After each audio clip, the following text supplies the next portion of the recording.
na ako i-share na verse karon mga igsuon. O ako i-share na verse karon mga igsuon kay Matthew 6:15.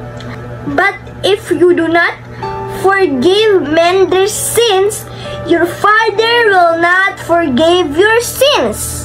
But pasabot ang mga igsuon, atong pasayloon ang mga tao na nakasala na to.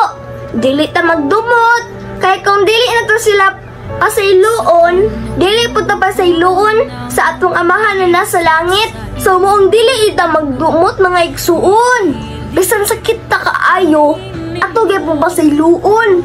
Aron malipay ang Ginoo. Kay kung magtago tag pagdumot, ang Ginoo dili malipay. So kung nagtan-aw ka dira igsuon, naay tao na nagpasakit nimo, pasayloan na.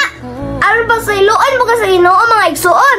Kay timan-id ni mga igsuon, kung di ka makapasaylo, dili tubagon ang imong pag-ampo mga igsuon. Aron dili masayang pag-ampo, kinanglan ka maota mo pasaylo. Sa nangaway nimo.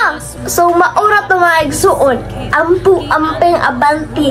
To God be all the glory. God bless.